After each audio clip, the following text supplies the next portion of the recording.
Bonsoir tout le monde, est-ce que vous me recevez? Normalement oui, il devrait y avoir, j'espère, un bon son.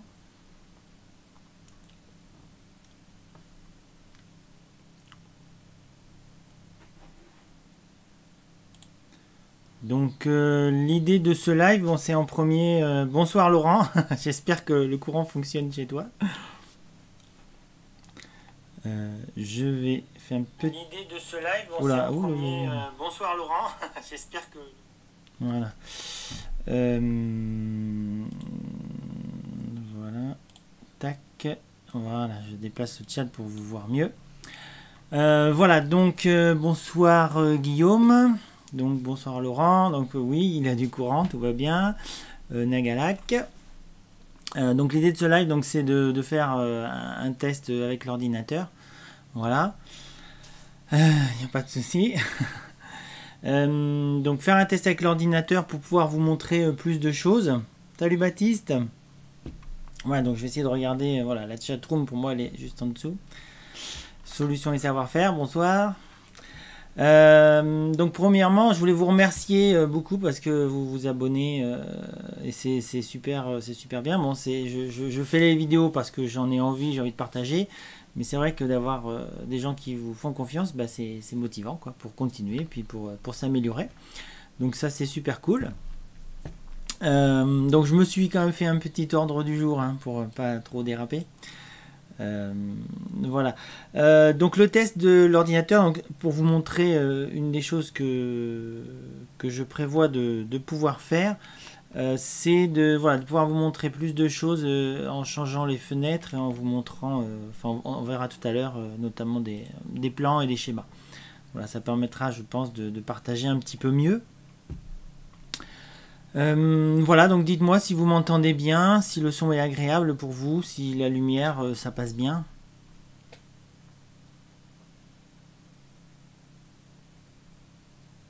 Hein, ou ça passe plus.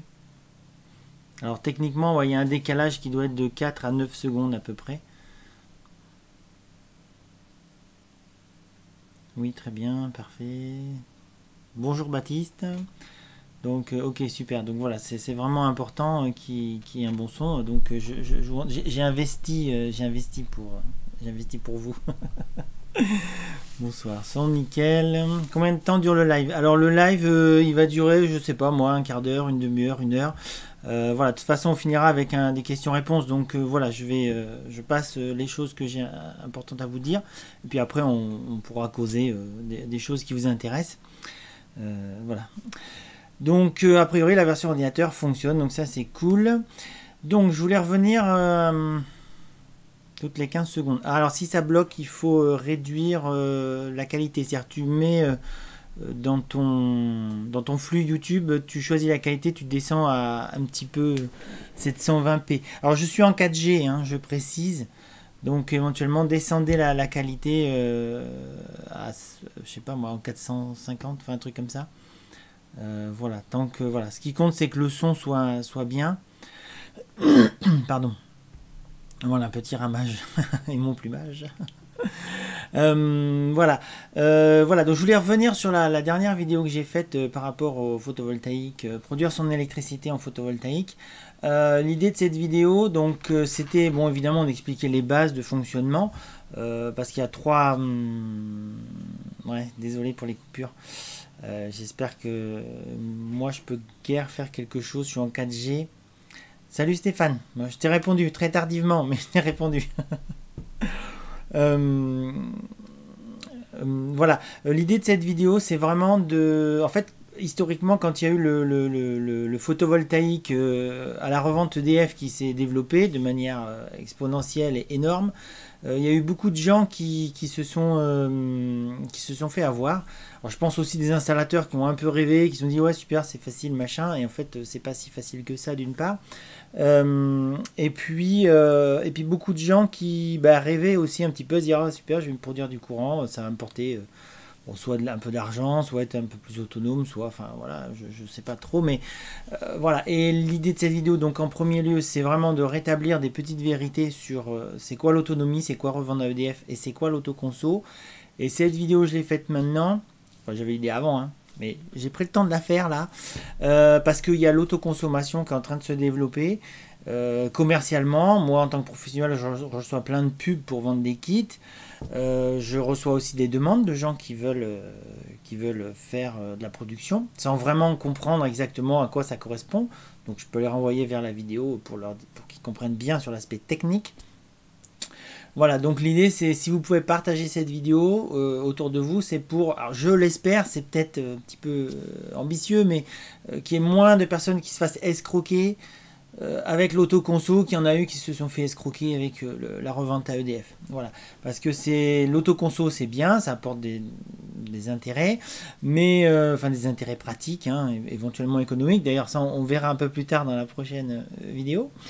Mais voilà, mais surtout que les gens qui rêvent un petit peu au photovoltaïque atterrissent un petit peu, dans le sens où ils comprennent bien ce qu'on veut leur vendre et éventuellement ce qu'ils veulent acheter.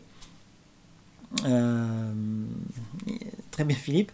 Et aussi qu'au niveau peut-être des installateurs qui veulent se lancer dans le photovoltaïque, tant mieux s'il y en a, parce que franchement c'est un domaine où il manque des pros, mais qui sachent bien ce que les fabricants ou les grossistes ou les importateurs vont leur dire de vendre, parce que voilà, pareil, au niveau des grossistes, moi je le vois dans le photovoltaïque, moi j'y ai pas été confronté, mais dans le chauffage par exemple, ou dans le solaire thermique, les grossistes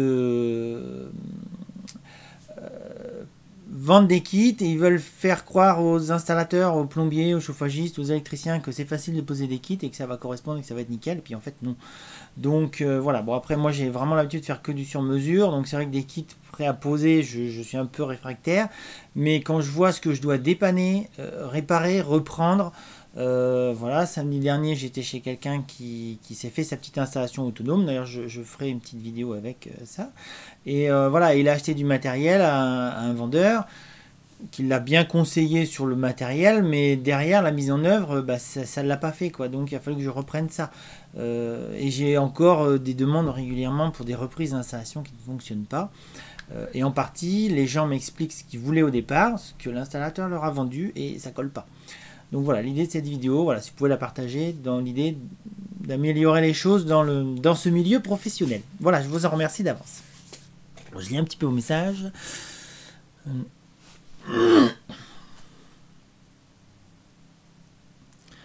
Oui, solution et savoir-faire, oui, c'est vraiment important de faire dans le pédagogique, de trouver les mots, de faire des analogies. Voilà, après j'ai une certaine habitude de faire de la formation. Bon, il y a quelques années j'en faisais à l'éco-centre du Périgord. Et du coup, des fois pour expliquer la même chose, j'avais souvent une dizaine de stagiaires, je faisais 4 fois l'explication et pour que tout le monde ait compris. Donc voilà, j'essaye voilà, de choisir mes mots. Donc, voilà. Alors ça paraît peut-être pas, je ne sais pas si ça se perçoit dans les vidéos, mais maintenant je fais un scénario précis, je choisis les phrases. Alors, des fois je m'y reprends 10 fois pour réussir à dire les mots exacts. Mais voilà, je trouve que c'est un des domaines d'ailleurs où il y a une certaine incompréhension dans l'électricité, et je m'en aperçois toutes les semaines, moi. La même chose n'est pas dit avec les mêmes mots selon les métiers.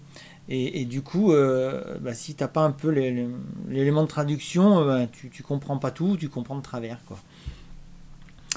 Bonsoir Ahmed. Va-t-il y avoir un paquet de personnes qui vont se faire avoir avec l'autoconso? Ben, j'espère qu'il y en aura le moins possible. Voilà, après, pour moi, la faute est aux deux, hein. Elle est autant au consommateur qui rêve des fois, ou qui prend pas assez le temps de se renseigner, et à la faute des installateurs. Alors, certains étaient de bonne foi, j'en suis certain. Même des fois, j'ai dépanné, par exemple, une fois, j'ai refait une toiture qui fuyait. J'ai eu beau regarder, c'était bien fait, quoi. Ça fuyait. C'est pas l'installateur qui a merdé, c'est le fabricant qui a mal conçu son système d'étanchéité. Voilà, ça m'est arrivé 2-3 fois des cas comme ça, quoi. Alors, merci Linéo. T'es-tu regardé les panneaux A et B vendus à Poitiers? Alors j'ai regardé vite fait, bon j'ai pas le temps de les appeler. Alors c'est pareil, hein, si je mets du temps à répondre en ce moment, faut avoir l'idée que je bosse 6 jours sur 7 jusqu'à Noël là. Donc voilà, et le dimanche je bosse pas pour les autres, je bosse pour moi. pour faire mon bois et tout ça. Donc voilà, je suis étonné des prix, hein, Nicolas, mais pourquoi pas, hein, c'est voilà. Après, il faut voir la problématique de la garantie. Moi, je trouve que pareil, un jour, je vous ferai une vidéo sur l'explication sur ce qu'il faut regarder sur les modules photovoltaïques. Et notamment, en fait, il faut regarder la chute de production due à la température. Donc ça, c'est souvent pour les modules peu chers.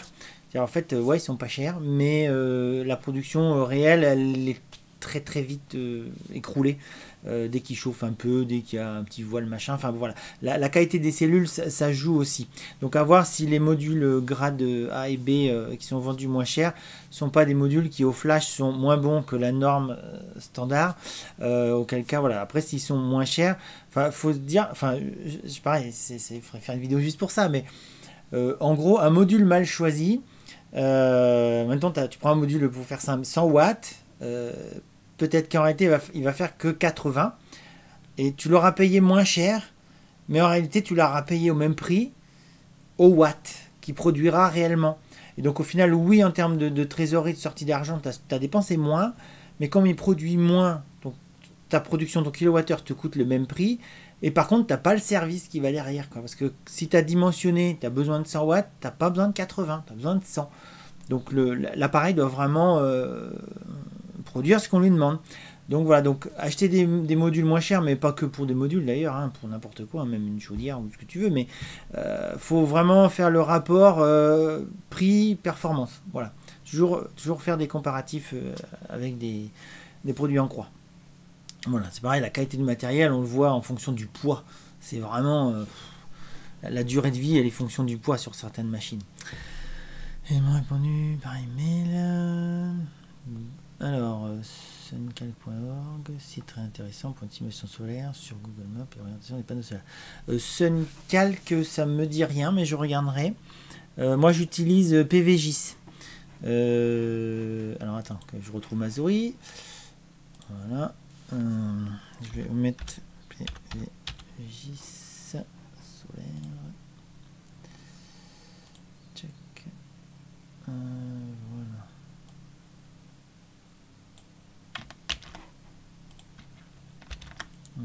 Je vous ai mis le lien dans la chatroom. Donc ça, c'est le site que la plupart des installateurs qui connaissent un peu utilisent. Donc ça donne vraiment un potentiel solaire. C'est assez précis. Voilà.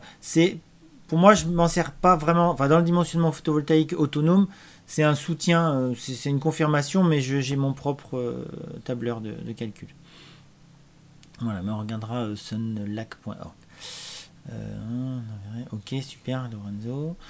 Enfin, Nicolas, pardon. Moi, il fait 31 degrés. C'est quoi le meilleur rapport pour les panneaux? Alors, la température... Enfin, là, je suis en train de dériver totalement.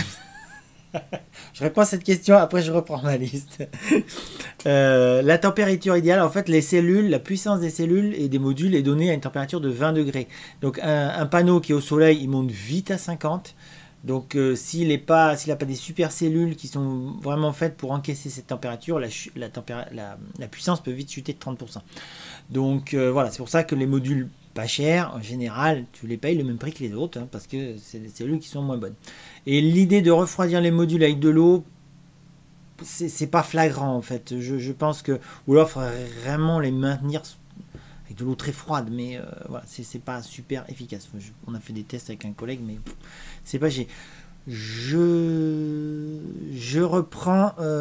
D'abord, je reprends ma liste, après je vous réponds. Donc voilà, la vidéo sur le PV, c'est important qu'elle soit partagée pour que moins de personnes qui se fassent voir le moins possible. Et je voulais faire un complément d'information par rapport à l'autoconsommation, donc que je n'ai pas dit dans la vidéo. C'est pas volontaire de ne pas l'avoir dit, c'est juste que je l'ai su qu'après, enfin ça m'a été confirmé qu'après. Donc voilà, ah c'est la classe, hein. Donc là on est sur un système de revente totale. Donc vous avez vos modules, votre onduleur, courant continu, courant alternatif. Vous avez deux compteurs. Donc celui qui vérifie que vous ne consommez pas de courant, c'est-à-dire si ce fil-là était branché là par exemple. Voilà, et ce compteur qui produit, qui indique ce que vous envoyez vers le réseau. Donc au jour d'aujourd'hui, la production comme ça n'a plus d'intérêt économique. Le coût de rachat, enfin le prix de rachat d'EDF est tellement faible que ça, je ne vais pas dire, mais en fait EDF prend 65 € par an pour louer le compteur. Donc il y en a deux, et plus éventuellement pouvoir jusqu'à 1500 € de frais pour vous faire un raccordement pour vendre à EDF, et en plus enfin voilà, les frais inhérents, enfin voilà, il faut faire un contrat, enfin voilà, c'est pas forcément très intéressant. Ça devient intéressant sur des gros projets, donc vraiment de l'industriel. Donc ça c'était le premier, voilà, premier rappel. Ensuite, donc comme je l'avais montré dans la vidéo, la revente du surplus, donc ça s'appelle aussi l'autoconso, c'est-à-dire que vous aurez les deux cas. Vous pouvez entendre deux fois l'autoconsommation, donc c'est soit de l'autoconsommation avec de la revente du surplus, donc le fil j'aurais dû le mettre là, mais bon, je suis un peu vautré sur ce truc-là, mais l'idée est la même de toute façon. Donc là vous pouvez avoir un contrat, c'est-à-dire que vous achetez votre kilowattheure à 12 centimes et vous le revendez à 12 centimes. La particularité qui m'a été confirmée entre temps, c'est que pour que vous puissiez avoir un contrat, il faut que l'installateur soit quali-PV, donc module élec ou module toiture, enfin poser module, sinon vous ne pouvez pas avoir le contrat. Voilà, c'est un petit détail, mais voilà, c'est important d'avoir un installateur quali-PV, sachant qu'aujourd'hui c'est très compliqué à trouver. Parce que comme le marché de la revente s'est écroulé, les installateurs avec, et puis du coup les formations qui allaient avec se sont écroulées. Donc je pense que les formations quali-PV vont revenir, puisque justement il y a la mode de l'autoconso, et qu'il y a des incitations fiscales. Bon, ça c'est plus ou moins flou pour moi, la partie incitation fiscale. Voilà, mais a priori, voilà, là c'est avec un contrat. Donc ça s'appellera commercialement, je pense, de l'autoconsommation. Et là avec un contrat. Donc, mais je le dis, c'est important par rapport aux gens qui viendront vous en vendre. Voilà, et donc ensuite vous avez l'autoconso. Voilà, donc là c'est l'autoconsommation sans contrat, donc c'est quelque chose que vous pouvez faire vous-même. Vous n'avez pas besoin d'avoir un installateur quali-PV. Vous n'avez pas besoin non plus du consuel. Alors ça ne veut pas dire qu'il ne faut pas le faire, mais voilà, si c'est fait dans les clous, dans les normes, très bien. L'intérêt du consuel, c'est de vous garantir que ça a été bien fait, même si vous l'avez fait vous-même, ça peut même être assez satisfaisant de l'avoir fait soi-même et d'avoir le consuel qui valide que votre installation elle est nickel.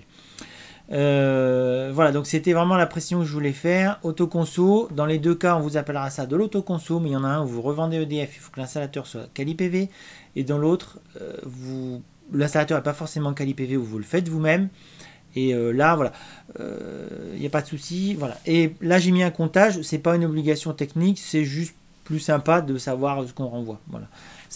Mais là, c'est plus du contrôle de fonctionnement pour se dire, mes modules fonctionnent bien. Parce que si vous n'avez pas de compteur, vous avez l'impression que ça marche, puis à un moment donné, vous avez une baisse ou une augmentation de votre consommation EDF, puis vous ne pouvez pas l'identifier vraiment. Voilà, comme ça, là, vous êtes sûr d'identifier que ça vient bien soit d'un problème sur les modules, soit vous avez quelque chose en plus chez vous que vous n'aviez pas comptabilisé. Ça arrive. Voilà, pardon. Voilà. Donc ça, c'était les précisions techniques que je voulais faire. Donc je relis un petit peu la chatroom. Il n'y a pas de quoi, Guillaume. Puis-je savoir ce qu'est les grades? Ah, alors les grades, c'est la qualité des modules en fait. Après il y a peut-être des précisions, mais ça peut être la qualité ou les performances. C'est-à-dire qu'en fait chaque module qui est fabriqué est flashé. Enfin, chez les bons fabricants c'est comme ça en tout cas. Ils n'en prennent pas un hasard tous les 50. Ils flashent tous les modules, c'est-à-dire qu'ils mettent le module sur une plaque. Il y a un gros flash qui arrive, qui fait un flash et qui donne en sortie de l'ordinateur les informations du module et qui valide bien que par exemple si c'est un 270 watts il fait au moins 270 watts. Voilà, pareil dans les qualités de modules. Voilà, tiens, on pourra en reparler de ça, il y a tellement à dire. Donc les modules chers, pas chers, haut de gamme, pas de gamme et tout ça, il y a plein de paramètres, mais il y en a un qu'on voit, c'est que sur les modules moins chers, la puissance est marquée plus ou moins 5%. Donc peut-être moins 5% ou peut-être plus 5%. 5% c'est beaucoup quand même. Des fois c'est 3, des fois c'est 2, mais ça peut être en moins en plus. Sur les modules plus haut de gamme, c'est marqué, c'est la puissance minimum qui est indiquée, voire plus 3%. Voilà. Mais du coup, ils payent un peu plus cher leurs cellules parce qu'ils sont sûrs de la qualité. Et voilà, ils ne se permettent pas que ce soit en dessous de la valeur nominale, quoi. Voilà, sachant que cette valeur nominale est faite pour des cellules à 20 degrés. Donc, vous ne la verrez jamais. Donc, si en plus vous avez des modules de mauvaise qualité, voilà. Donc, le pas cher, c'est bien, mais voilà, attention. Puis, il y a d'autres critères qui font qu'un module pas cher, des fois. Voilà. Sauf si c'est un bon plan, là, c'est une autre histoire. Coucou, je suis là en retard, désolé. Mais il n'y a pas de souci, on a le temps. On a toute la nuit devant nous. Non, je bosse demain. C'est férié, mais je bosse demain. Nous en sommes sur les batteries au graphite. Oh, batteries au graphite, aucune idée. Voilà, j'ai même parlé aussi au graphène, ouais. J'en ai parlé à mon fournisseur des batteries. Alors, on m'en a parlé, je sais plus qui. Honnêtement, désolé, je sais plus qui. Hein, mais des batteries fer, je crois. Cobalt fer, enfin, je sais plus du fer. Hein. Je me suis renseigné, ces batteries peuvent vivre 50 ans. Donc, chapeau. Donc tous les 10-15 ans, une entreprise spécialisée peut changer toute l'électrolyte et tout ça, donc c'est super. Donc on peut plus dire que les batteries c'est pas écolo parce que ça vit pas longtemps. Voilà, tout ce qui est batterie, pareil, un de ces quatre là, je vais vous faire un petit une petite battle batterie plomb, batterie lithium. Voilà, et après voilà les batteries plomb, alors qu'elles soient plomb fer ou plomb nickel, enfin les trucs de base que moi j'utilise aujourd'hui, voilà, c'est plus adapté pour différentes raisons. Le lithium-ion c'est bien, mais pour d'autres usages. Alors attends, est-ce que j'ai fini ma liste parce que c'est pas le tout de. Alors je sais pas si ça a marché, je vous laisse regarder. Oui, ça a marché. Donc là c'est le dernier truc, après on passera aux questions-réponses. Donc là, je suis confronté à un dilemme intellectuel. Je veux faire des vidéos pour Technique Savoir et pour Énergie d'ici. Mais du coup, j'ai envie de vous laisser choisir laquelle je vais faire en premier, enfin la prochaine. Donc, soit je fais une vidéo rapidement, entre guillemets, hein, j'ai du boulot de jour, sur le comparatif économique entre les différentes solutions photovoltaïques. Donc là, ça sera une vidéo en intérieur, comme ça. Pas trop en extérieur, donc ça sera assez rapide et en boulot.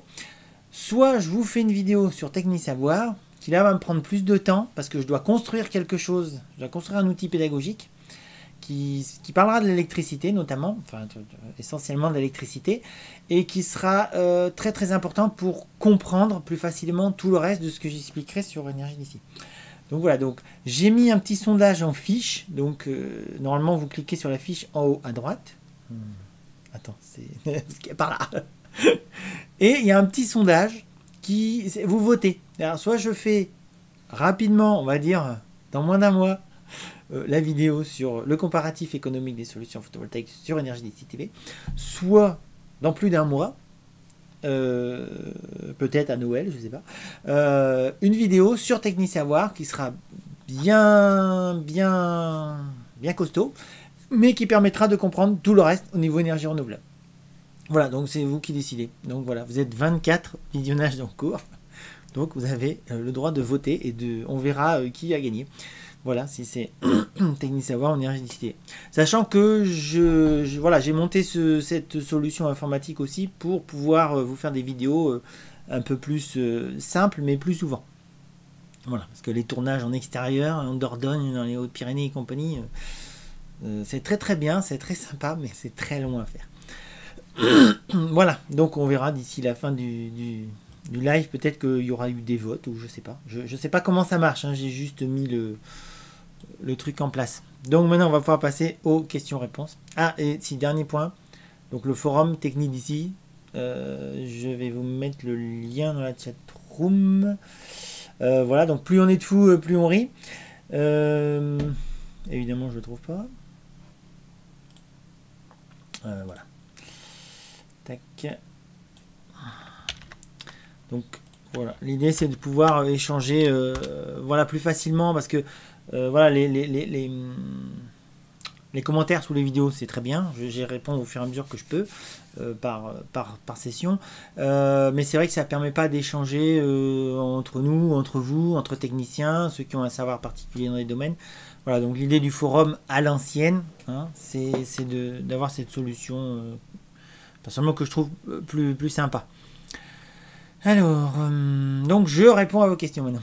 Alors, que penses-tu alimenter directement en continu le réseau d'éclairage de la maison pour éviter de passer par un régulateur? Alors, c'est un convertisseur.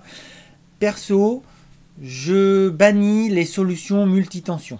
Voilà. Alors, la basse tension, alors, comme j'ai déjà dû le dire, mais bon, je le redis, si c'est pour équiper un camping-car, une caravane, une yourte, un petit chalet, un casotte, après il y a plusieurs noms pour les petites maisons, tout passer en 12, éventuellement 24 volts selon les besoins, je trouve que ça fonctionne bien. Par contre, dès l'instant qu'on est sur une vraie maison, donc je veux dire une habitation qui est normalement ou serait normalement connectée à EDF avec du 220 partout, il vaut mieux mettre du 220 partout. Le gros avantage, alors oui, c'est un peu plus cher en investissement au départ. Par contre, dans le fonctionnement quotidien, c'est beaucoup plus simple parce que les ampoules, c'est le prix normal. Tu as besoin d'un frigo, c'est le prix normal. Tu as besoin d'une télé, d'un ordinateur. Voilà, tu achètes toutes tes affaires au prix normal. Alors que si tu as une installation 12-24 volts, c'est plus compliqué de trouver les choses. Alors oui, il y a Internet, Amazon et compagnie, mais néanmoins, tu peux pas te dépanner un matin pour X raison, l'ampoule de ta salle de bain est cramée et elle n'a pas de fenêtre ta salle de bain. Voilà, tu peux aller au petit magasin du coin acheter une ampoule 220 alors que trouver une ampoule 24 volts, bon, ça sera pas évident. Voilà, prends en avoir en secours, enfin voilà. Mais je trouve que ça simplifie la vie, mais c'est surtout ne pas avoir plusieurs régimes de tension dans une installation. Vraiment l'installation, le générateur photovoltaïque, il est 12, 24, 48. On part de là en 220 et voilà, on s'embête pas la vie. Tout le tableau électrique, parce que pareil, une erreur que je vois régulièrement, mais je l'ai fait par le passé, mais maintenant je sais qu'il ne faut pas le faire, c'est de voir des tableaux électriques 12 ou 24 volts avec des disjoncteurs de maison. C'est une très très mauvaise idée parce que le disjoncteur il ne marchera pas parce qu'il est fait pour le courant alternatif. Donc voilà, si vous vraiment voulez avoir un système de protection, ça il en faut, il faut mettre des fusibles si vous êtes en courant continu. Voilà, mais pas de disjoncteur. Ou alors des disjoncteurs courant continu qui là coûtent une blinde. Voilà.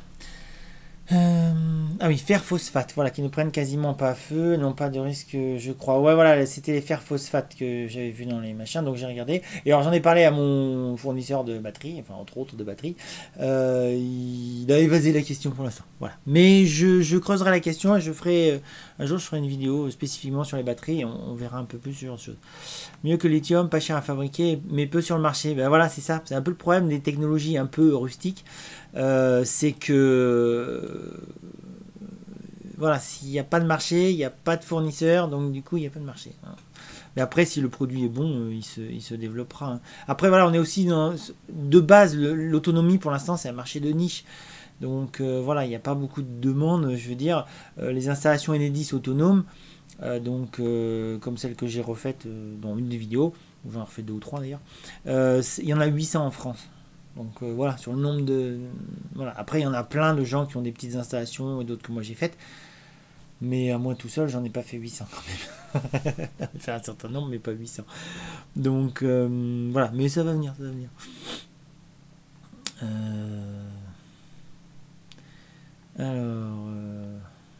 Voilà, attends, faut que je remonte là. Mieux que les 2 vidéos seront bien. Ah bah oui, les 2 vidéos seront bien, mais il faut en faire une. Il y en a une qui peut arriver vite et l'autre qui peut arriver moins vite. Voilà, donc voilà, c'est celle de Technique Savoir me plaît, j'ai vraiment envie de la faire. Mais en même temps, j'ai aussi vraiment envie d'être dans la suite de la vidéo sur le photovoltaïque.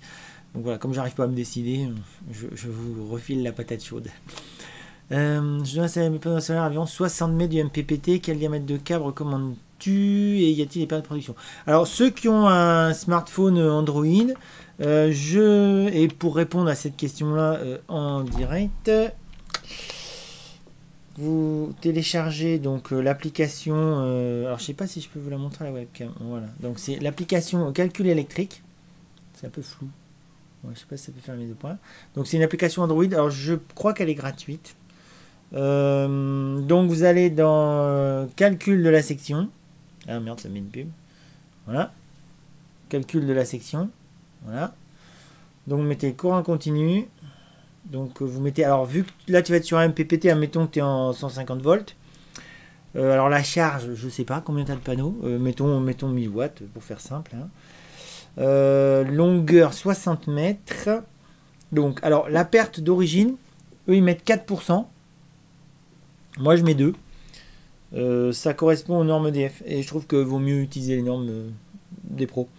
Voilà, calculer. Donc ça calcule. Donc théoriquement, donc si tu as 1000 watts de panneau, alors 1000 watts en 150 volts, voilà, il faut que tu mettes du 10 mm carré aller-retour.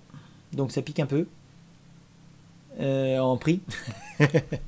Mais sinon, l'idéal, c'est pour ça d'ailleurs qu'il y a les régulateurs MPPT qui vont de plus en plus en tension.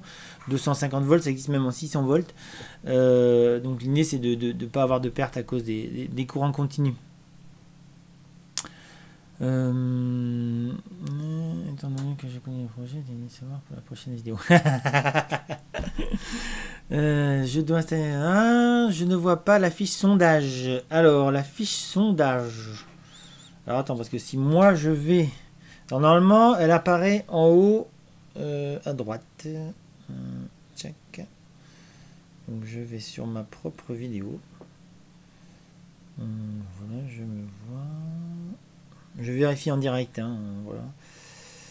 Non, évidemment, ça ne fonctionne pas. Ça marque que je suis en direct, mais voilà. Bon, normalement c'est en haut à droite des vidéos, hein. Voilà. Par là ou par là, t'as un petit point I, t'as un petit rond I, et tu cliques dessus et voilà. Ouais, bon, évidemment ça ne marche pas au moment où je veux le faire. Tu fais des installations partout en France concernant ne te pose pas de problème. Alors non, le SAV ne me pose pas de problème parce que quand je pars ça fonctionne.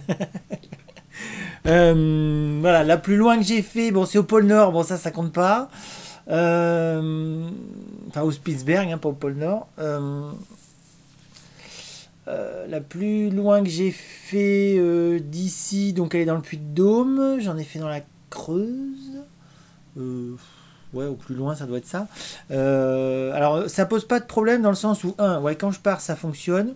2, avant que je vienne, j'ai bien prévu mon boulot. J'ai bien dimensionné le système. Souvent, je me suis arrangé pour faire une visite. Alors, même si c'est loin, je vais voir les gens. Voilà, des fois, c'est. Bah, après, j'y vais pas forcément exprès, hein, mais je m'arrange pour faire un voyage, pour faire autre chose, et voilà, ça passe. Il y a toujours le questionnaire, donc moi, j'envoie systématiquement avant un questionnaire. Les gens doivent répondre sur leur consommation, ce qu'ils estiment qu'ils vont consommer, leurs besoins, machin. Je les rappelle. Enfin, voilà, il y a tout un procédé d'étude qui fait qu'à la fin, le dimensionnement étant bon, il n'y a pas de souci que ça ne fonctionne pas. Voilà. Sauf si les gens n'ont pas respecté ce qu'ils disaient qu'ils allaient consommer. Donc ça c'est un cas. Ou alors pas de bol, un bug, un rat qui mange un fil. Mais voilà, on le met sous gaine et voilà. Mais ça m'est déjà arrivé hein, d'avoir des petits soucis techniques, mais voilà, rien de grave. Et ensuite dans le SAV, donc moi les gens, ça arrive souvent que dans les 3 mois à peu près, ils me rappellent une fois ou 2 fois ou 3 fois pour comprendre un élément de leur installation, mais voilà, pour comprendre le moniteur batterie, qu'est-ce qui correspond, enfin voilà. L'idée des vidéos, ça peut aussi servir à ça, c'est au fur et à mesure qu'il y aura des vidéos sur la chaîne, il y aura toute l'explication de tous les éléments. Mais voilà, de base, non, j'ai pas de soucis de SAV, des fois je retourne sur les installations pour les augmenter, ce que j'ai fait dans le Puy-de-Dôme. D'ailleurs j'avais fait j'avais bien tourné et puis bon j'ai jamais monté la vidéo mais ça viendra et voilà donc non il n'y a pas de souci de service après-vente.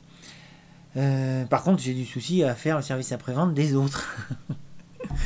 Voilà, mais je le fais, voilà, c'est comme ça, c'est mon job et puis j'aime, ça me fait voyager. Y a-t-il une appli pas mal calculateur? Ah oui, bah donc du coup c'est donc calcul électrique, hein, l'appli sur mobile, je crois qu'elle est gratuite. Hein. Voilà, ou pire, elle est 3 €, mais voilà, c'est vraiment super pratique. Alors sur internet, vous pouvez trouver des sites internet où vous cherchez calcul de la section en fonction d'attention. Enfin, on trouve des petites calculettes. En général, des fois il y a des variations, mais voilà, c'est pas transcendant. Mais voilà, calcul électrique, moi je m'en sers tous les semaines et c'est vraiment très bien. Enfin, j'ai la même référence tout le temps et ça fonctionne, donc voilà. Je suis en site isolé, besoin de renouveler mon panneau. Où puis-je en acheter? Ah, alors pour renouveler un panneau, c'est compliqué. Enfin, c'est compliqué, il suffit de payer. Voilà, le souci d'acheter un seul panneau, alors soit, j'aime pas trop ça, mais sur le bon coin, des fois des gens qui vendent un panneau isolé. Le souci des panneaux solaires unitaires, c'est le transport en fait. Moi, ça m'est arrivé de... Je vais pas dire, pour un panneau à 300 euros, le fournisseur il te demande 250 euros hors taxe de transport parce que c'est la palette. Voilà, donc c'est vraiment pas facile. Si après tu as un magasin pas loin, bateau, camping-car, bon, ils en vendent. Je pense qu'ils ont en stock. Le problème, c'est qu'ils les vendent horriblement cher. Voilà, après, sinon, des bons plans, bon coin. Moi, de temps en temps, j'en ai, mais c'est très très rare.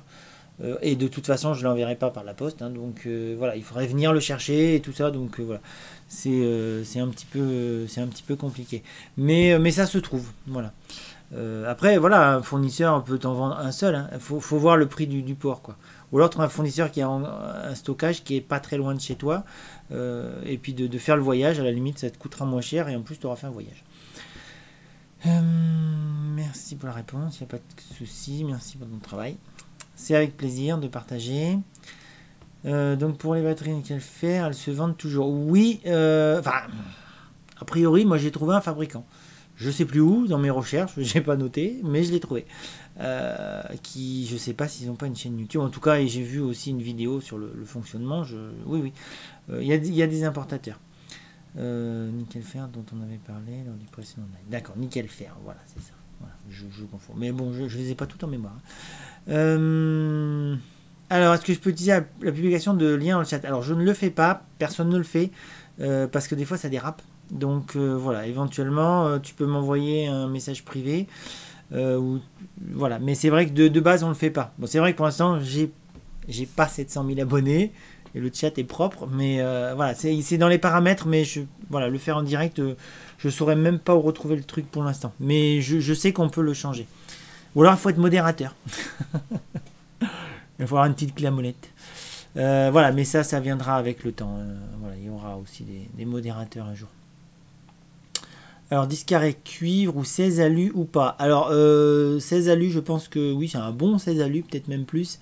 Si tu es en alu, l'avantage c'est que c'est carrément pas cher, quoi. En plus, enfin 60 mètres, c'est pas évident à récupérer, mais ouais, en alu, c'est carrément pas cher. 60 mètres, c'est une excellente idée. J'avais pas pensé. Enfin, je l'ai utilisé qu'une fois cette solution, on va dire.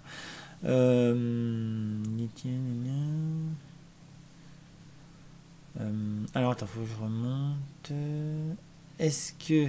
Ouais, j'espère que j'ai oublié personne. Est-ce que la longévité d'un onduleur hybride est moins élevée qu'un onduleur classique avec le MPPT classique? Non, de base. Alors, moi, en site isolé, les matériels... Alors, la marque que j'aime utiliser, c'est Studer Innotech. Donc, c'est une marque suisse.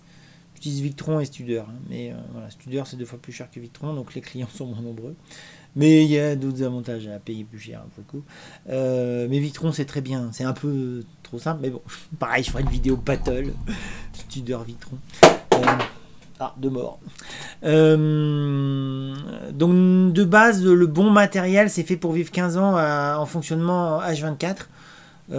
Moi, j'ai vu griller des onduleurs en autonomie, mais qui étaient des onduleurs connectés au réseau. Enfin, qui avaient une partie connectée au réseau pour faire de la recharge, faire de la sécurisation électrique. Et du coup, ils prenaient la foudre. Mais j'ai jamais vu un onduleur d'autonomie qui crame tout seul. Ça, non, jamais. La foudre, oui, malheureusement, mais et encore que dans des conditions très particulières. Mais non, autrement, il n'y a pas de raison. Alors c'est vrai que les onduleurs de revente à EDF, ou donc d'autoconsommation, hein, quand on renvoie sur le réseau, dans le calcul de rentabilité de l'installation, dans les normes, hein, ce qu'on nous apprend à Cali PV, c'est que théoriquement, l'onduleur peut cramer une fois dans la durée de vie sur un contrat de 20 ans. Hein, à 900 € le bestiau, ça pique. Donc voilà, surtout qu'au prix actuel, je crois que ça rapporte 300 € par an. C'est peanuts, quoi. Aucun intérêt. Enfin, pour moi, la revente EDF aujourd'hui sur des petits projets n'a aucun intérêt. Pas économique en tout cas. Si c'est faire phosphate, les batteries les plus sûres et plus tolérantes en charge-décharge, les batteries, les grandes batteries sont plus tolérantes que les petites. Après, la spécification, des fois, ça peut jouer sur peut-être 2%. Là, j'avoue que j'ai pas l'info. Lithium, fer phosphate, faut faire selon vos envies. Vos contenus sont très intéressants dans tous les cas. Merci beaucoup. Donc ça, alors non, ce sont les batteries de Tesla. Ah bon, Tesla, les batteries Tesla, on peut en parler ça aussi. Ce n'est pas le sujet, on regarde la technologie plutôt en haut à droite. Voilà, oui, le petit sondage c'est en haut à droite. D'ailleurs, je vois si je peux pas tilter le truc. Là. Attendez, je vais cliquer, je vais voir si je vois le... Non, je vois pas l'info. Je pense que je verrai l'info une fois que le live sera terminé. Voilà, bon, on va attendre la fin du live. Vous saurez la prochaine qui sortira. Je le mettrai sur la page Facebook. Voilà le grand gagnant.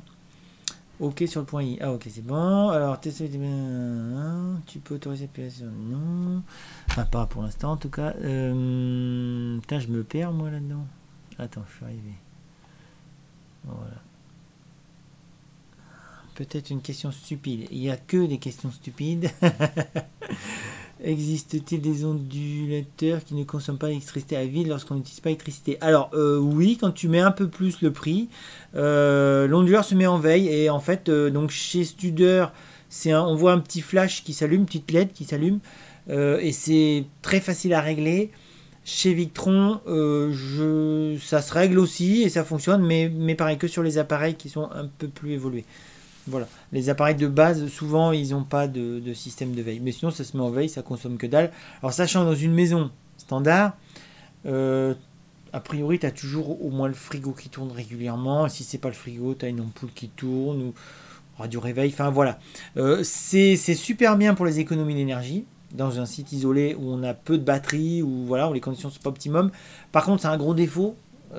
C'est que si par exemple, tu veux juste recharger ton téléphone portable, peut-être que l'intensité demandée ne sera pas suffisante et du coup ton onduleur va couper quand même. Ou alors il va couper, il va s'allumer 30 secondes, il va recouper.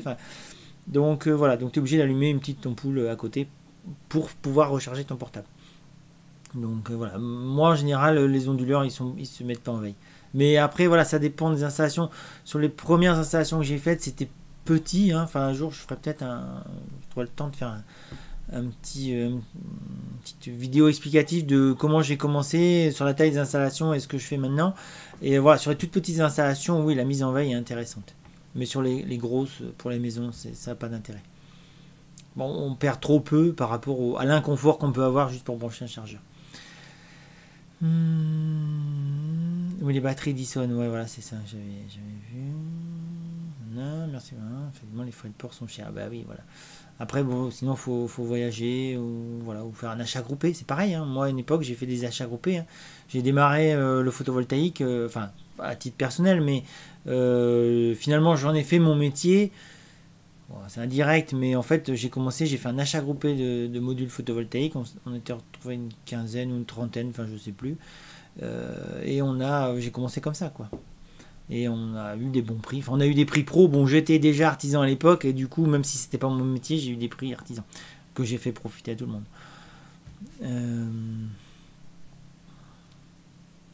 Oui, ça doit être Perma Batterie, ça doit être ça. Ouais, ça me dit quelque chose le nom. Merci. Tiens, d'ailleurs, vu que tu as mis le nom, je vais voir si je peux mettre le lien. Perma Batterie.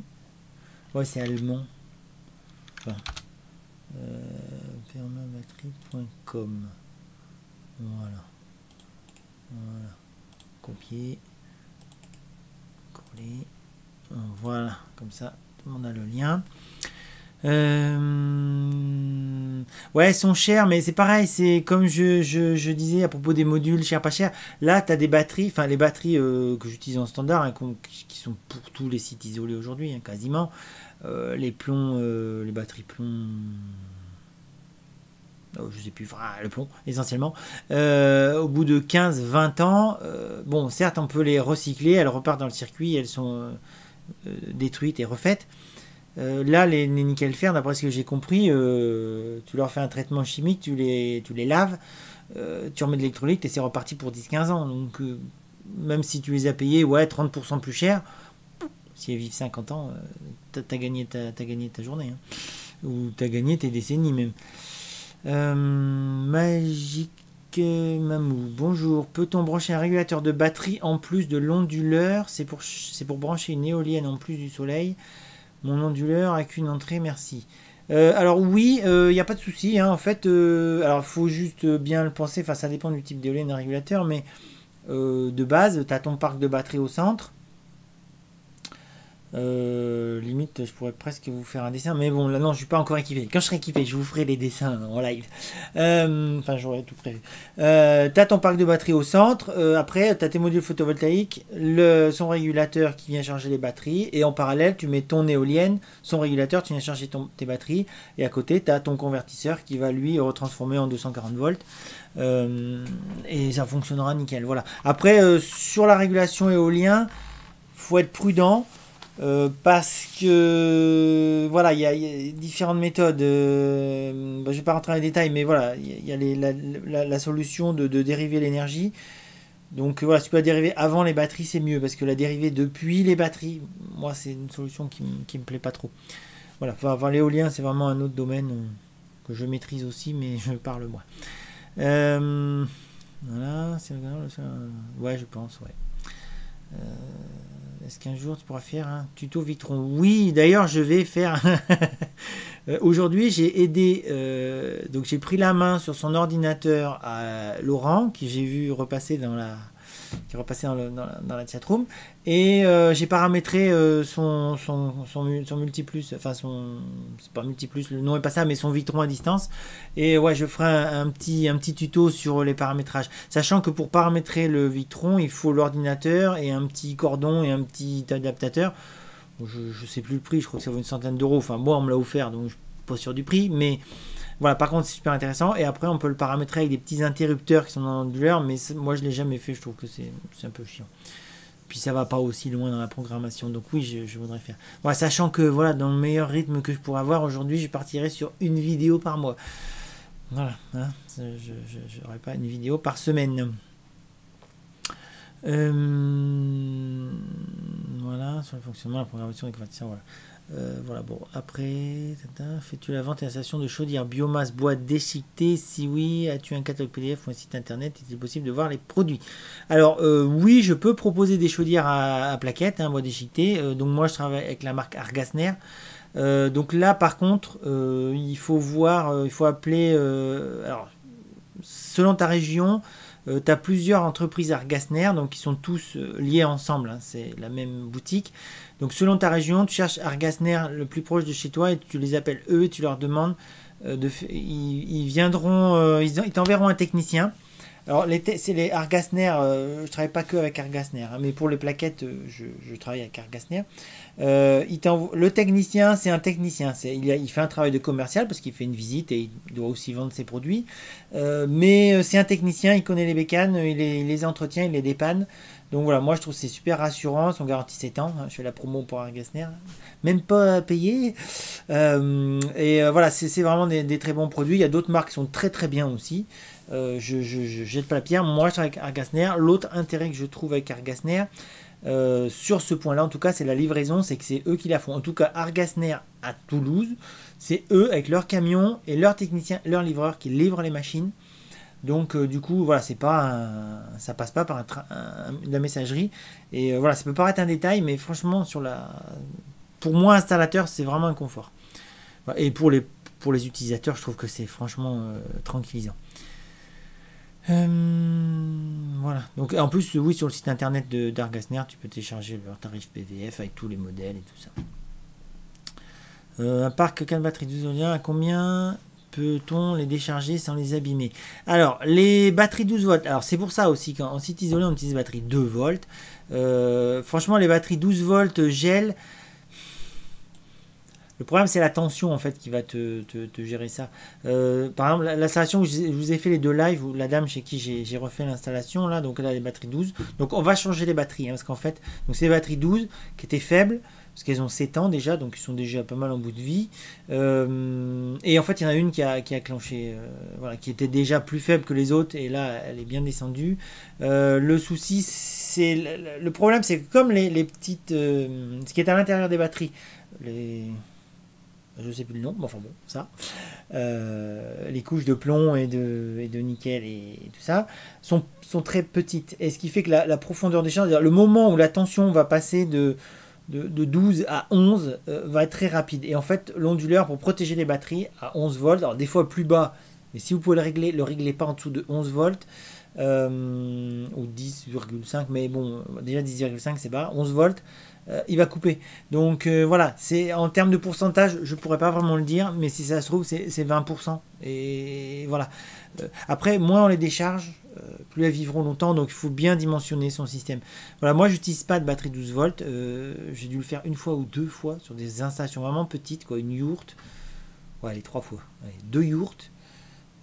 Et une petite maison toute petite de 20 mètres carrés, voilà, mais sur des tout petits projets, mais voilà, après sur le long terme, voilà, au bout de 7 ans là, les batteries elles commencent à plus se sentir très bien, du coup tu peux plus compter dessus, enfin dès qu'elle a la pompe qui se met en marche, ça tombe en rade, donc groupe électrogène, machin, on dépanne, donc on va changer les batteries dans quelques semaines, parce qu'il faut 12 semaines pour avoir les batteries qu'on commande.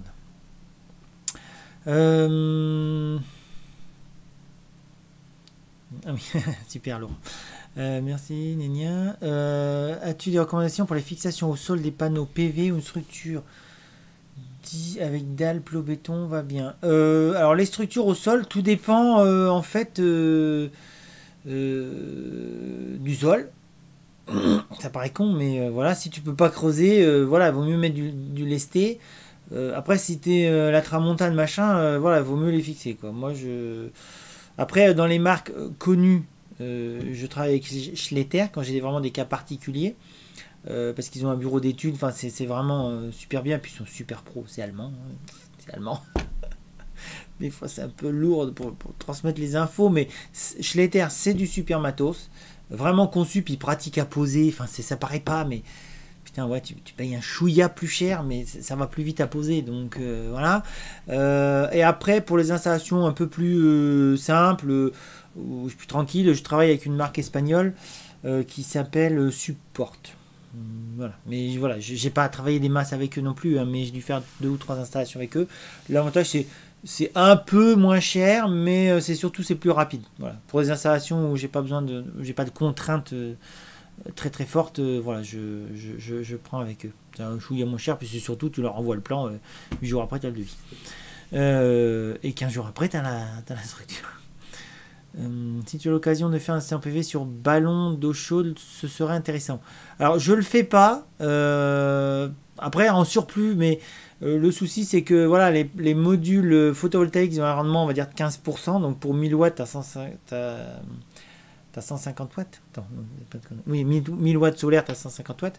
Alors que les panneaux thermiques, pour 1000 watts solaires, t'as 600-700 watts de chaleur. Donc c'est bien plus intéressant. Après, si t'as trop d'électricité parce que t'as surdimensionné ton système, tu peux renvoyer sur ton réseau tout simplement et produire de l'eau chaude en même temps. Voilà. Mais sinon, voilà, produire de l'eau chaude à partir de modules photovoltaïques sur le plan purement énergétique, ça n'a aucun sens. Économique non plus, parce que les modules photovoltaïques, c'est plus cher que les panneaux thermiques. Plus spécifiquement un tuto sur un convertisseur 48 volts triphasé 8000 kVA avec groupe diesel en bonus. C'est quoi ça? Attends, faut que je remonte parce que j'ai besoin de l'explication. Alors a priori les convertisseurs que tu mets en série parallèle, alors attends, je vais vous trouver ça. Je sais pas si j'ai la photo ici. Si je l'ai, je vais vous la montrer. C'est pas sûr.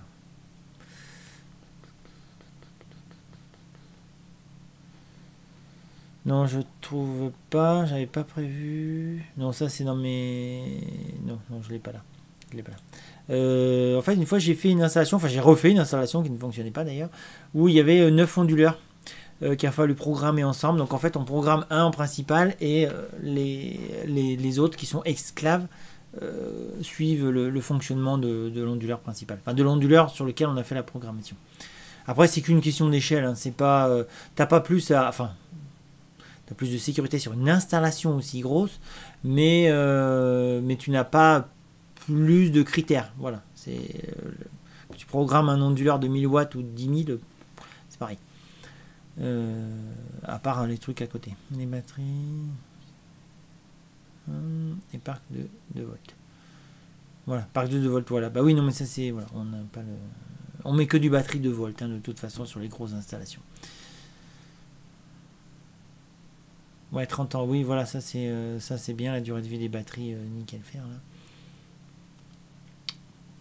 Après, ouais, au bout de 30 ans, les modules, ils sont... Voilà. Après, les modules de maintenant, peut-être dans 30 ans, ils seront mieux que ceux que moi j'ai vus qui avaient déjà 30 ans, où les cellules sont bouffées à moitié, enfin, voilà. Coucou des frites. Coucou des frites. Jean de la marque, coucou, go te faire un don. Me faire un don oui, je sais pas. Vous pouvez faire les super chats, je pense, hein, comme tout le monde, certainement. Voilà. Mais voilà, l'idée, c'est pas ça. Hein. Franchement, Bonsoir Françoise. Voilà, je le fais parce que voilà, je veux pas faire de YouTube mon métier. Voilà, que ce soit clair. Voilà, je veux bien faire de la formation, apprendre aux gens et tout ça, j'aime beaucoup. Voilà, mais je veux pas faire de YouTube mon métier. Sans une grande tolérance aux abus. Alors, on est toujours sur les batteries.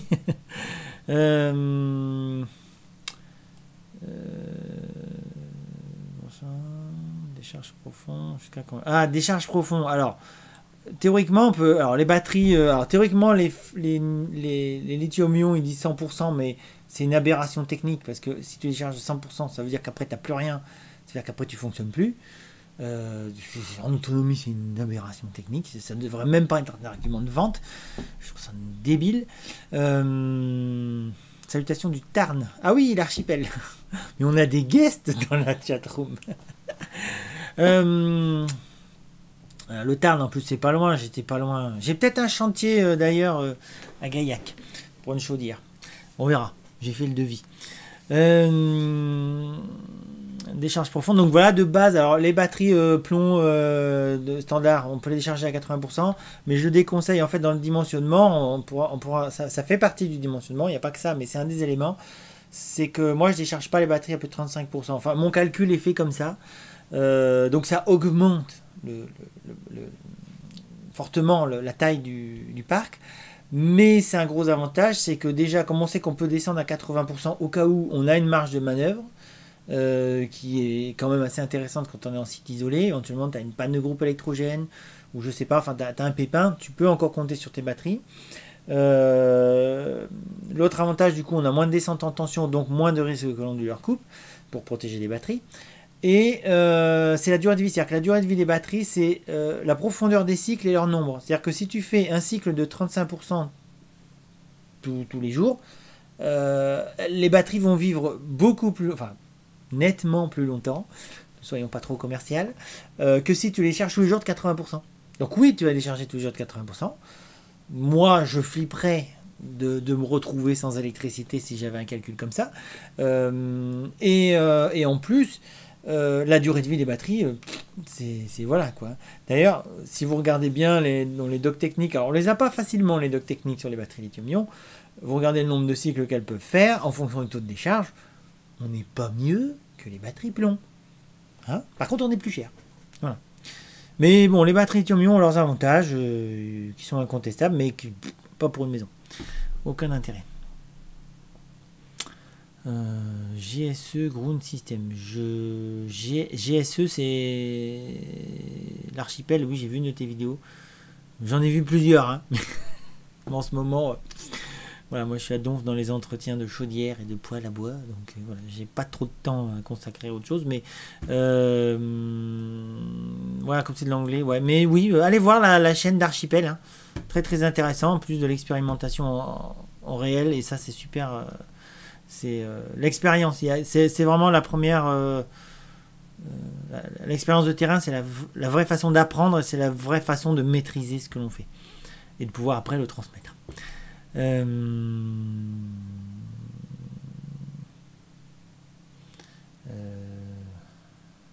alors voilà. tac, voilà. D'après le théorème de Pythagore, il est impossible que le système pour transporter les infos nécessaires. Hein? Attends, Pythagore. Là, Jean Delamarre, il faut que je vois autre chose, ou que tu m'expliques. Si tu parles théorème de Pythagore par rapport à la structure des modules, je sais pas, moi j'achète des structures qui sont préfabriquées, donc voilà, je m'occupe pas de l'aspect calcul. Je confie ça à des gens dont c'est le métier. Structure avec possibilité de régler l'inclinaison, mois par mois, annuellement, optimiser, c'est original, sinon il faut bricoler. Alors pareil, Nicolas, ouais, j'en avais parlé, les trucs à suiveur, moi, c'est bien si on le respecte. Par contre, c'est franchement pas bien si genre, pendant 3 mois, t'as pas eu le temps de t'occuper de tes panneaux. Tous les jours, t'es passé devant et tous les jours, tu dis ah putain, faut que je les descende ou faut que je les monte. Donc voilà, pour moi, il vaut mieux rajouter un module ou 2 modules que d'avoir une installation qui bouge. Voilà. Après, sur l'optimisation pure, pour les gros projets avec des panneaux qui tournent, ouais, voilà. Mais à la limite, c'est ce qu'on voit, il y a un truc EDF là avec la fleur qui se déploie devant la maison. Je crois que ça vaut 25 000 euros le bousin. Franchement, t'es pas prêt de les rentabiliser tes trucs, quoi, hein. Donc voilà, en plus le risque, la prise au vent, enfin, donc tu mets des modules sur ton toit, ça marche. C'est moins joli qu'une grosse fleur qui se déploie, c'est sûr, mais voilà, donc techniquement, je suis pas pour. Mais après, chacun fait ce qu'il veut, hein. Alors attends, celui-ci, c'est celui-ci, lien image. Alors, désolé, il y a des bouts de messages. Donc voilà, je récupérerai les infos après. Après, si on met de la pression dans de l'eau s'envole progressivement grâce à la pression appelée pression de la forêt, car tout petit, j'ai essayé de voler, mais je n'y arrivais pas. Je pense que ça n'a rien à voir avec le photovoltaïque. Les parents sont de Gaillac et on se mange au bout si tu as le chantier. Ah ben, pas de souci, avec grand plaisir. Dans un chantier à 15% de déchets sur 2%. Bon, bah, je crois qu'il a décidé qu'il n'allait pas continuer à m'aider ça. Ça serait quand même dommage qu'avec 21 visionneurs, je dois modérer la chatroom quand même. Fais-tu une installation de cuisinière bouilleur? Oui, je fais ça. L'installation que j'ai fait dans les Hautes-Pyrénées, c'est chez un ami où j'ai branché sa chaudière bouilleur. Il avait une chaudière d'occasion. Qui marchait pas vraiment bien, mais enfin bon, c'est tout le reste qui derrière n'allait pas bien parce qu'il avait tout fait. Alors c'est pas parce qu'il a fait lui-même, mais parce qu'il avait fait un dimensionnement trop petit, enfin voilà. Et du coup, j'ai branché. Mais après, là, on est allé très très loin dans ce que j'ai fait parce que on a déplacé la cuisinière bouilleur, je l'ai rebranché correctement sur un ballon tampon qui va bien. On a mis un système de régulation et on a aussi mis le chauffage solaire. Donc voilà, c'est la totale. Donc oui, cuisinière bouilleur, chaudière, enfin tous ces trucs là, c'est facile. D'ailleurs, un de ces quatre, pour l'instant, je fais des vidéos sur le photovoltaïque, mais à un moment donné, je vais en faire aussi sur le thermique. Il y a plein de choses à dire. C'est pareil, le chauffage au bois, il n'y a pas assez d'installateurs compétents. Enfin, j'ai l'impression que le chauffage au bois, c'est un savoir qui est perdu et c'est dommage, quoi, parce que ça marche très très bien quand c'est bien installé. Et voilà, ça fume pas. Si tu connais une bonne technique pour avoir de l'eau chaude et je te suis. Ah, une bonne technique pour avoir de l'eau chaude, bah si en autonomie pure, alors pour moi c'est le chauffe-eau solaire, je considère que c'est la solution la plus rentable économiquement, rentable thermiquement. Économiquement, oui et non, mais ça dépend de la situation.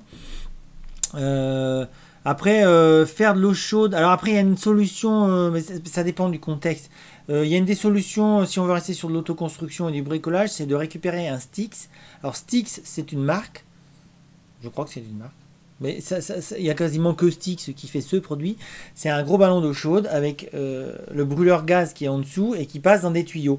Et donc l'idée, c'est de virer toute la partie gaz, fonctionnement gaz, garder le ballon et de te faire un petit feu de bois en dessous tout simplement. Et tu vas récupérer les calories. Et voilà. Et c'est un truc ultra simple. Bon, à part, il faut installer la fumisterie. Mais voilà, ça te fait de l'eau chaude, pas cher. Et voilà, il faut récupérer un Styx sur le bon coin, un truc comme ça. Ça s'enlève, hein. C'est des chauffe-eau à gaz à accumulation. Voilà, neuf, ça vaut très très cher, mais voilà, une fois j'en ai démonté un, et puis j'ai l'éco-centre du Périgord, je l'ai démonté quand j'ai installé le chauffe-eau solaire, et ils l'ont revendu genre 300 € sur le bon coin. Voilà, quelqu'un était content.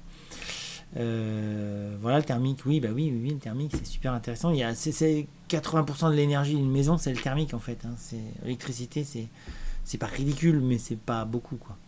21h, voilà, je pense qu'on va couper le live là. Je bosse demain.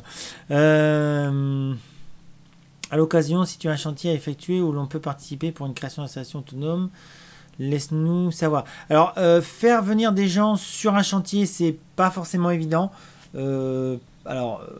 Éventuellement, effectivement, j'ai pensé un jour on pourrait faire un chantier formation. Après tout, ça se fait dans la construction. Donc voilà, si l'occasion s'y prête, qu'il y a la place pour accueillir les gens, que le client est d'accord et tout ça, oui, pourquoi pas. Mais ça devra se faire dans un cadre, entre guillemets, réglementé, dans le sens où il faut des assurances. Donc voilà, peut-être qu'on le fera via l'éco-centre du Périgord, comme ils font des formations. Voilà, peut-être que par rapport à leur association, ils pourront couvrir le fonctionnement en chantier, comment ça s'appelle ? Chantier participatif, enfin chantier formation quoi. Voilà. Donc on verra. Oui, c'est une solution qui peut être pas mal, mais il faut qu'il y ait pas mal de paramètres qui se mettent en place. Voilà, mais ça peut être super sympa, ouais, de faire une formation en direct. De toute façon, pour moi, donc là je fais des vidéos et tout ça, je partage, je fais au mieux. C'est vrai que la formation en réel, pour moi, c'est vraiment le mieux dans le sens où il y a une interaction avec les expériences des gens, et puis moi je peux penser à des anecdotes, enfin voilà, il y a un échange qui fait que c'est sympa, mais voilà, après via les vidéos c'est bien aussi. Puis ça me permet d'être plus rigoureux dans ce que je dis. Pour l'appeler bien ou pas, bon, allez, à 15 j'arrête le live. Pour l'appeler bien ou pas, quelle marque la meilleure, alors je vais pas être objectif, hein, puisque moi j'en ai posé. J'en pose encore. Alors en marque, alors est-ce que c'est bien ou pas? Oui, c'est bien si ça. Je vais commencer par les défauts. Ça va être le mieux. C'est bien pour plein d'autres trucs, hein, mais pour moi le premier défaut c'est que bon, la consommation d'électricité, bon, c'est pas très élevé, mais ça a une consommation d'électricité quand même. Bon, si on est en autonomie, il faut dimensionner en conséquence de la consommation, mais ça doit être genre 50 Wh, quoi. C'est pas monstrueux, mais il faut l'intégrer quand même. Pour moi, la première gêne, c'est le bruit. Parce que, à part sur les produits haut de gamme, je vais te donner le nom d'une marque qui ne fait pas, mais de base, voilà, les produits dans les 1300, 1500 euros, ça fonctionne bien, mais ça fait du bruit à la ventilation. Donc voilà, après, il y a des marques qui font des modèles qui font moins de bruit. Voilà. Et dans les avantages, bah, tu le programmes, tu mets la température, tu charges une fois par jour et ça marche tout seul. Voilà. Après, moi, j'ai travaillé avec deux marques, mais il y en a d'autres. Hein. La marque haut de gamme avec laquelle je travaille, c'est Rika, donc R-I-K-A. C'est top. Franchement, c'est top comme matos. C'est très cher. Le premier modèle, il doit être à 3700 euros hors taxe, mais c'est 2 fois plus lourd. Donc voilà. C'est bien pensé. Tu mets 2 sacs, voire 3 sacs de granulés. Hier ou avant-hier, c'est hier, j'ai fait un entretien sur un poêle Rika que j'ai posé il y a 2 ans. Enfin, j'ai celui-là en tête parce que je l'ai fait hier. Le machin, il fait 300 kg. Tu mets 3 sacs et demi de granulés dedans. Il est magnifique. Franchement, il est superbe, quoi. Il se programme avec un écran tactile, il marche nickel. Enfin, voilà. Donc Rika, c'est vraiment une marque très haut de gamme. Et les installateurs sont... a priori, l'installateur qui te propose un Rika, c'est qu'il a le droit par Rika de le vendre. Voilà, c'est pas juste il va l'acheter chez un grossiste et youpi, il le vend. Non, normalement il a une formation, il y a un suivi par Rika et tout ça. Après, dans les autres marques plus standards, il doit y avoir d'autres marques haut de gamme que Rika, mais moi je les connais pas. L'avantage de Rika, c'est qu'aussi ils font des poêles qui sont en convection naturelle. C'est-à-dire, il y a un ventilateur pour la fumée, ça c'est obligé. Mais après le reste, la chaleur c'est par convection naturelle, donc ça fait pas de bruit, c'est relativement silencieux. À peine plus que la tour d'ordinateur qui est là. Voilà, bon, c'est top, quoi. Après, moi, je travaille beaucoup avec Extra Flamme, donc la Nordica Extra Flamme, donc c'est une marque italienne. C'est des bons produits. Et ils ont une gamme maintenant qui est avec ventilation convection naturelle. Et ils sont moins chers que Rika. Après, c'est moins lourd, hein, c'est 2 fois moins lourd. Hein, c'est pas la même chose. Mais c'est très très bon produit. Voilà, il y a un très bon SAV. Ça, c'est super important. Acheter un poêle d'une marque dont il y a un SAV en France. Parce que je dirais pas la marque. Il n'y a pas de SAV en France, mais franchement, c'est une catastrophe. Quand je tombe sur cette marque-là, c'est même pas la peine. Je propose même pas de réparer, je pourrais pas. Pourtant, le produit, il est bon, mais le jour où il tombe en panne, c'est mort, il n'y a plus personne derrière. Voilà, puis j'ai un confrère qui vend la marque MCZ, donc c'est du même style que Extra Flamme.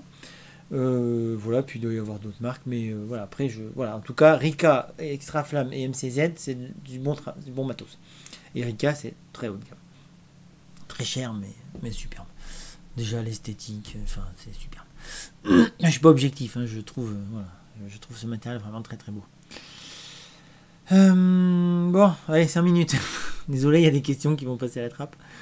Moi aussi, je pense à un bouilleur, ballon solaire double changeur. Oui, voilà, voilà, ballon bouilleur un ballon double changeur, c'est une évidence. Voilà. Le thermique, oui, voilà, l'occasion, pour l'appeler, pour voir comprendre en live. Ouais, alors j'essaierai de faire des lives aussi sur les chantiers, c'est moins évident. Parce qu'il faut vraiment, là, en plus, j'ai la 4G sur le site.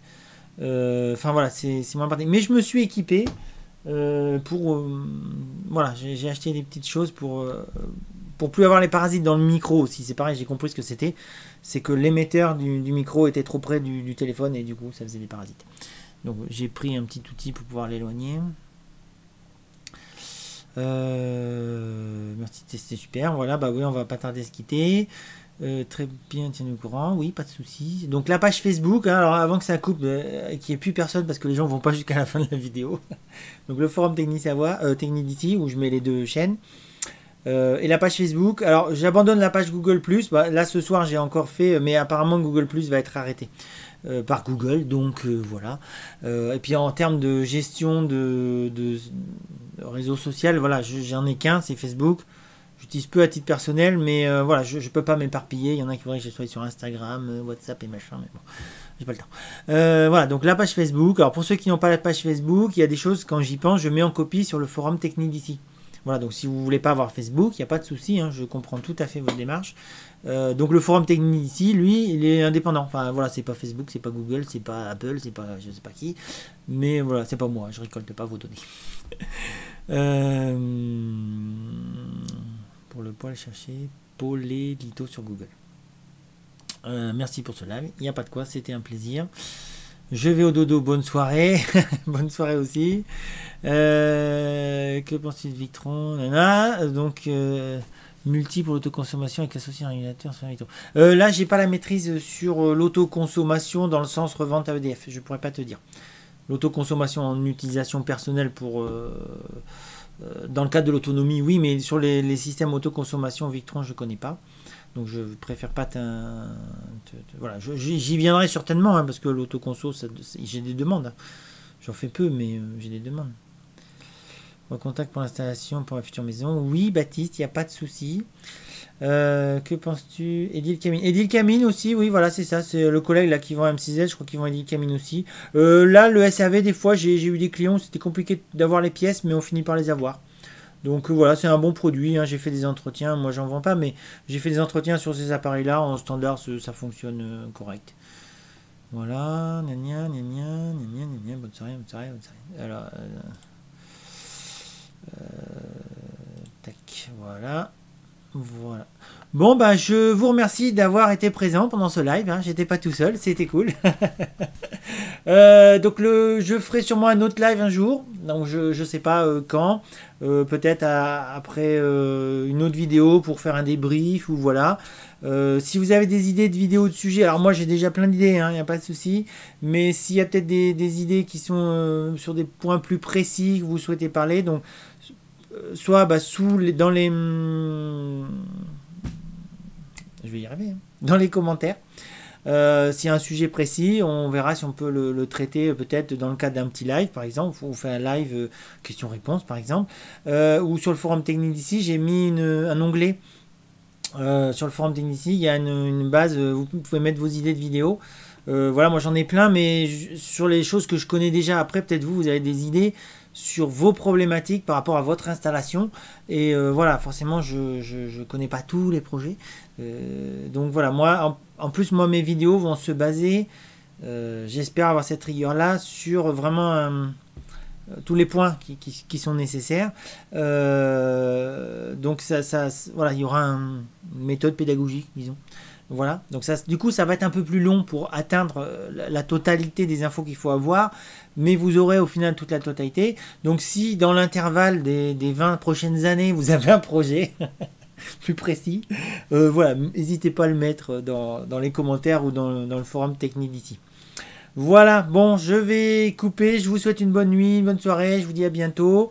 Je regarderai qui a gagné pour la vidéo à faire sur le petit sondage. Je vais le laisser quelques jours, donc ceux qui verront la vidéo en replay, vous pouvez aussi voter sur la vidéo que vous voulez. Hein, donc, vidéo importante en électricité sur Technique Savoir ou le comparatif sur énergie d'ici, comparatif économique. Voilà, allez, je coupe, sinon je ne vais pas m'arrêter. Je vous dis à très bientôt.